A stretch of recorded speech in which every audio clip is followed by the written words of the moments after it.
prinsip itu harus menjadi satu pijakan di dalam melakukan. Kemudian ada juga postulat. Postulat itu adalah suatu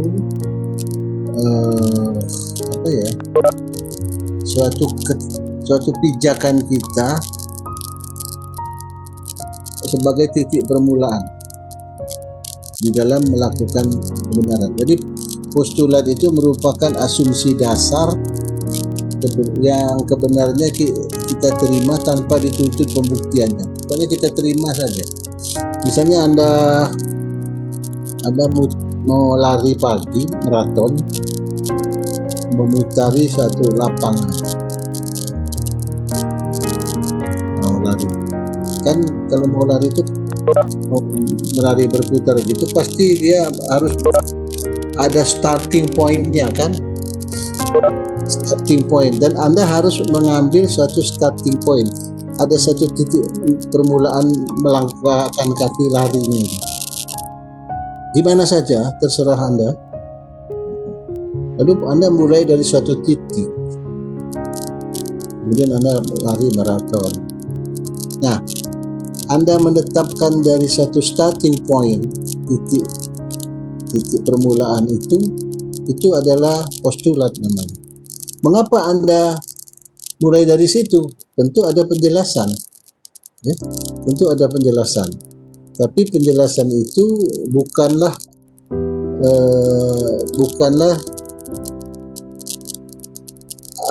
argumentasi yang secara ilmiah bisa begini. Jadi secara filsafati sebenarnya eksistensi postulat tidak sukar untuk dimengerti. Mengapa kehadirannya menyimpang dari postur yang ada seperti yang tadi. Sebab katakanlah sebuah argumentasi harus didasarkan pada suatu contoh. Kita ingin mengelilingi sebuah lingkaran, maka kita harus mulai dari sebuah titik seperti yang saya sebutkan tadi. Postulat itu ibarat titik dalam lingkaran yang eksistensinya kita tetapkan secara sembarang saja. Ya. Seperti kita memilih dari titik mana kita akan mulai mengelilingi sebuah lingkaran tertentu, kita mempunyai alasan mengapa kita mulai dari titik B dan bukan dari titik A.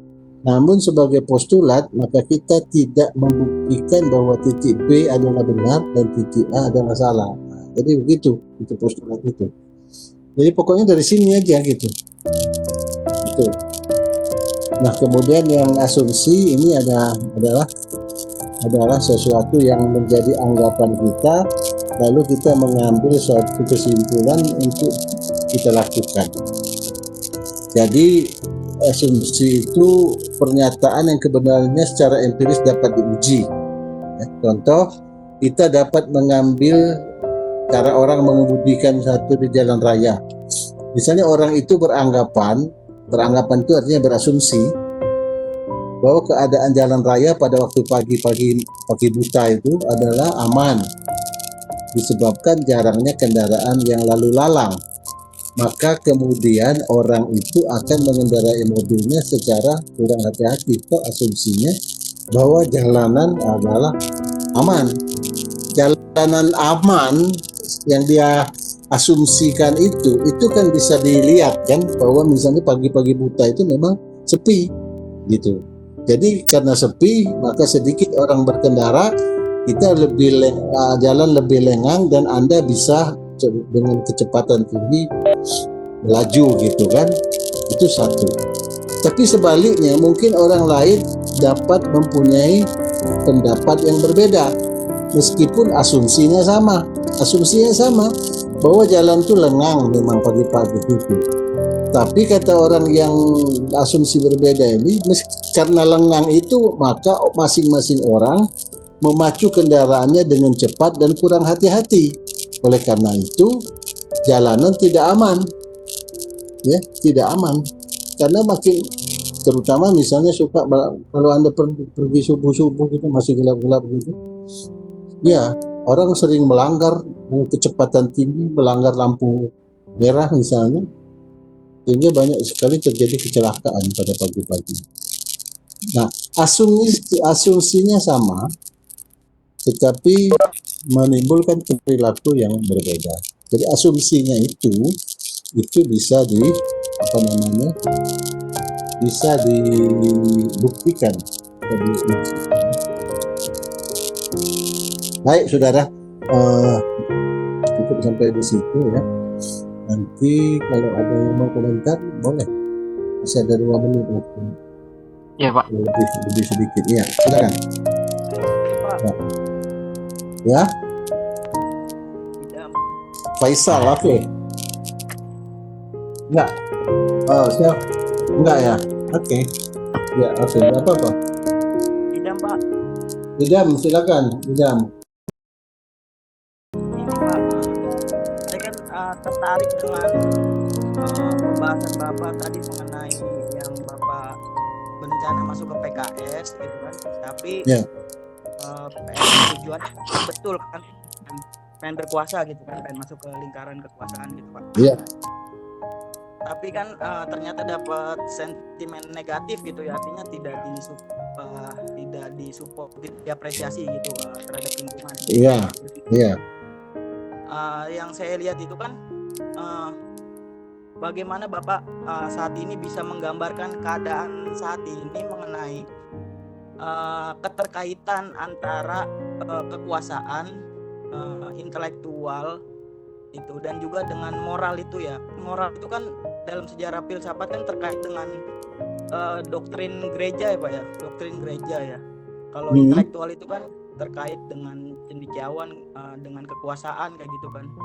Nah, pada saat ini kan justru posisi dari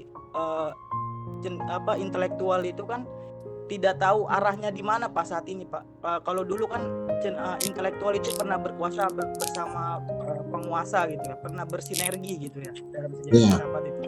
Tapi kan terus bergeser menuju kepada kekuasaan gereja ya, kekuasaan gereja itu kan yang mulai. Nah, kan saat ini menuju kepada ekonomi, kekuasaan ekonomi di mana ekonomi itu di atas dari segala-galanya gitu Pak. Bagaimana bisa menggambarkan situasi saat ini mengenai keterkaitan antara peradaban intelektual dengan ekonomi, dengan moral, dengan agama itu Pak. Terima kasih. Ya, sekarang kan ini kita hidup dalam satu era yang disebut era globalisasi. Jadi secara budaya dunia ini mengenal apa yang disebut budaya global. Contohnya misalnya orang pakai celana jeans sama pakai kaos itu pada pakaian. Itu sebetulnya pakaian orang-orang Amerika. Atau sekarang misalnya kita masyarakat itu dari berpakaian, sekarang dari makanan. Secara global, saudara, kita mengenal yang disebut fast food ya.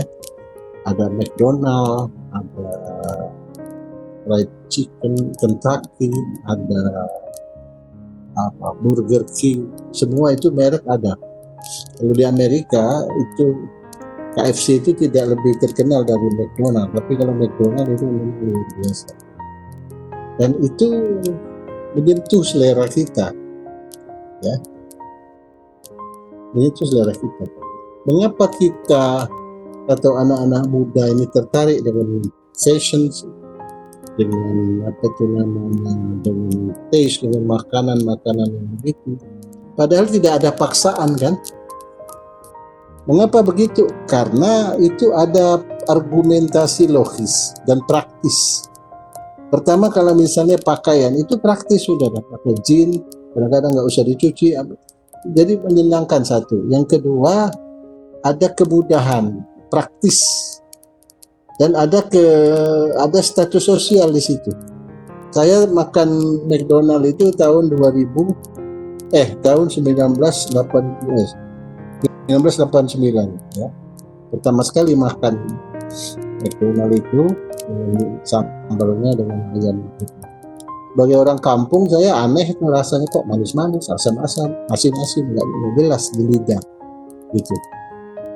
Tapi kemudian karena sering akhirnya terbiasa gitu kan masyarakat. Nah sekarang orang dengan itu bukan hanya sekadar masalah rasa, tetapi ada status sosial di situ. Status sosial ada rasa merasa lebih tinggi dan semacamnya. Jadi mengapa budaya global itu merasuk di dalam kehidupan kita tanpa imperialisme? Kalau dulu budaya global itu masuk melalui melalui hegemonisme melalui kekuasaan politik, di kolonialisme, penjajahan. Penjajahan itu kesannya lebih tinggi sehingga kita meniru perilaku para penjajah. Sekarang tidak. Sukadera rasa, tapi itu ada kerasa kenyamanan, kenikmatan, dan status sosial. Jadi masalah global ini adalah masalah mengapa dunia global itu yang mempengaruhi itu. Seperti misalnya ya makanan, coba Anda lihat makanan-makanan yang populer itu di antara masyarakat, makanan yang kebanyakan berasal dari negara-negara yang kuat. Amerika. Sekarang yang mulai merasuk pasar itu adalah makanan-makanan Jepang. Jepang negara yang kuat ekonominya. Dan kalau Indonesia ini sudah lama makanan Cina, karena sebagian besar makanan kita ini kan makanan Cina.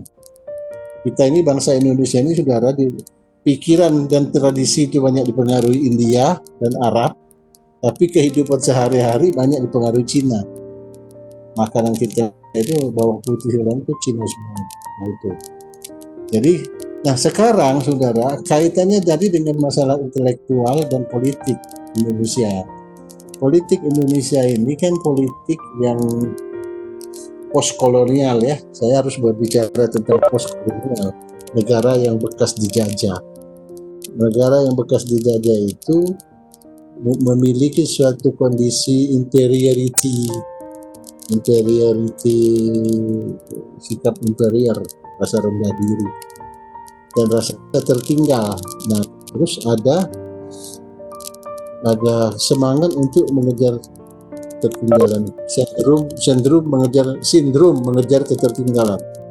Nah, mengejar ketertinggalan itu mengejar orang-orang yang dulu menjajah kita gitu, supaya kita merasa lebih sama dengan, sehingga pendidikan kita, segala ekonomi kita ingin meniru orang-orang para penjajah dulu, yaitu negara-negara barat yang sudah maju. Nah itu kekeliruan kalau menurut saya, karena kita tidak mencari di dalam diri kita sendiri, dalam bangsa kita sendiri, kebutuhan dan keunggulan-keunggulan yang membuat kita lebih berjaya. Nah intelektual kita sekarang saudara terpengaruh oleh politik. Harus diakui lah, para intelektual sekarang ini,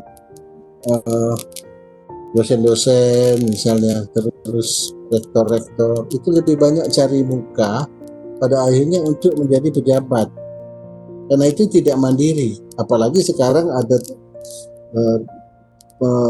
pemerintahnya mulai mengintimidasi kan, sedikit rektor-rektor para intelektual yang mandiri gitu ya. Satu. Yang kedua, hukum kita tidak terlalu berpihak pada seluruh masyarakat, tidak adil. Yang ketiga, intelektual kita ini banyak miskin, saudara. Banyak miskin, biasanya banyak jadi PNS. PNS Anda tahu lah, PNS itu miskin, duitnya sedikit dan tidak mandiri, karena kalau dia macam-macam diancam kan, diancam oleh kekuasaan, sehingga dia bisa sulit kehidupannya. Jadi itu, oleh sebab itu kalau menurut saya pertama harus memiliki suatu keyakinan yang kuat di dalam diri kita tentang prinsip-prinsip yang kita perjuangkan. Jadi kalau misalnya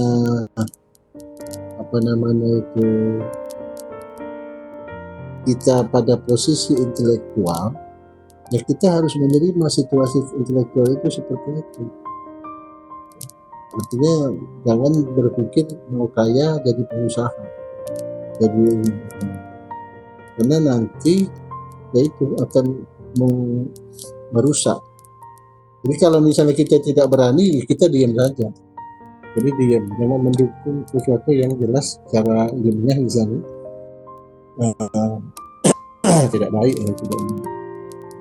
Jadi bagaimana kesimpulannya? Kesimpulannya ya memang mengeksekusi kehidupan itu untuk memperbaiki segala sesuatu dalam masyarakat itu apa itu namanya eksekusinya itu ada di tangan politikus. Jadi kalau Anda ingin memperbaiki negara dan terlibat langsung negara, masuklah ke politik. Kalau menjadi mengeksekusi. Tapi kalau Anda kan perubahan itu tidak serta-merta. Tetapi kalau misalnya Anda bisa juga intelektual, bisa juga Anda mempengaruhi pikiran orang lain yang di politik, tapi Anda mempengaruhi pikiran orang itu bisa. Nah, saya kira intelektual harusnya saya pernah jadi staf ahli di DPR dan di DPD, tapi dan saya cuma tahannya 1,5 tahun. Kemudian waktu itu gajinya yang tetap setiap bulan 7,5 juta. Saya berhenti karena saya nggak tahan di situ. Kan maaf loh, anggota-anggota DPR, anggota-anggota DPD itu kan hanya orang yang basis pendidikannya tidak terlalu baik. Dia menjadi itu karena ada duit sama top kan, misalnya artis-artis. Tapi secara keilmuan kan mungkin terbatas. Tapi setelah di situ dia sepertinya pura-pura pintar gitu. Nah, simpul itu kan suka disepelekan aja gitu. Atau pendapat-pendapat kita kemudian tidak dipakai. Saya dulu nggak apa kalau begitu. Terus orang yang mengajak saya itu, terus nanti kemana katanya Anda? Memang Anda punya, waktu itu saya PNS sudah berhenti juga kan. Saya ini 2 kali sudah ada berhenti PNS. Berhenti PNS dari guru jadi dosen. Berhenti PNS jadi dosen tidak bekerja, tidak jadi PNS. Ya karena saya ingin bebas saja. Jadi tapi saya tidak jadi PNS itu tidak pernah saya lebih miskin dari keadaan saya ketika saya PNS. Bebas saja. Jadi begitulah ya. Kira-kira saudara Ilham mudah-mudahan saudara-saudara sekalian. Terima kasih. Selamat malam. Assalamualaikum warahmatullahi wabarakatuh.